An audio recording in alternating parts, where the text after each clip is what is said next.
now we're kind of going into the sector of going through the male reproductive system anatomy. And so first,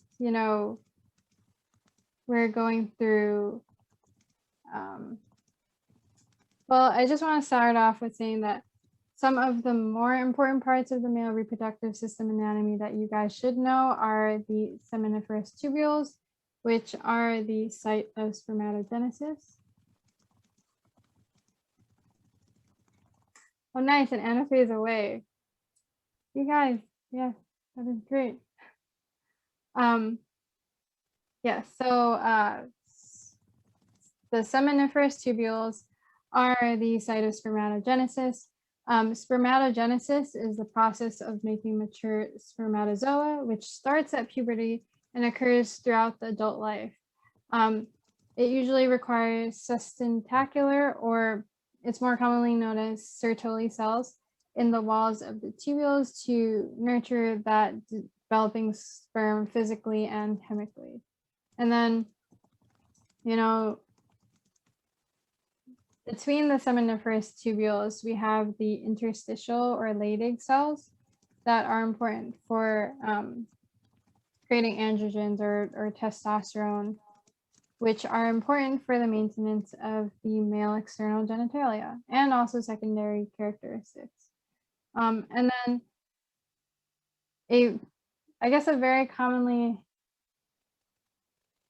tidbit that's tested on the MCAT is the ejaculatory pathway. It's one that you'd probably need to know. We go from the seminiferous tubules to the epididymis to the vas deferens, then to the ejaculatory duct and urethra, and finally the penis. And yeah, exactly, Opal, 7-Up. 7-Up is the mnemonic which I've definitely used so much before during my time memorizing this. It's definitely great.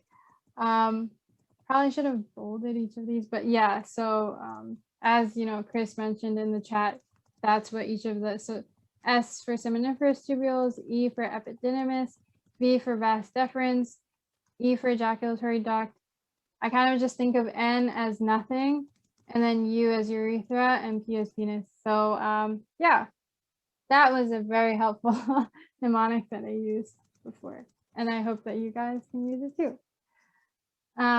So now, after the male reproductive system anatomy, we're going into the female reproductive system anatomy.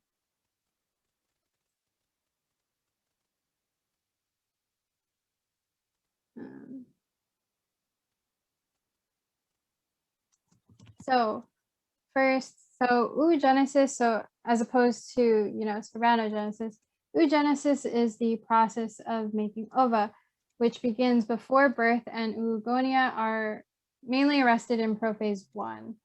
There are about 7 million primary oocytes at this point, but this number changes to 2 million at birth, and then it also further changes to about 400,000 at puberty, and then only 400 oocytes are ever actually ovulated. So if you're thinking of that, that's very little from the overall number that happens at puberty. But so if we continue into, meiotic division, meiotic division produces a large secondary oocyte and then a small polar body. And then this oocyte is what remains in prophase 1 until a sperm is fused with it. And then after the sperm fuses with it, that's when it can continue the rest of meiosis. But before that, it's just stuck in prophase 1. And then I also wanted to talk about granulosa cells, which are important because they assist in the primary oocyte maturation. Also, the oocyte plus the granulosa is considered a follicle, just for terminology that you guys can know. And then also, kind of similar with the male anatomy, I'm also going through the direction of, in this case, ova in the female reproductive tract, which goes from the ovaries, then to the fallopian tube, then to the uterus, then to the cervix, and then finally to the vaginal canal. Unfortunately, I don't have a mnemonic for this one, so you guys will kind of have to memorize that one just as is.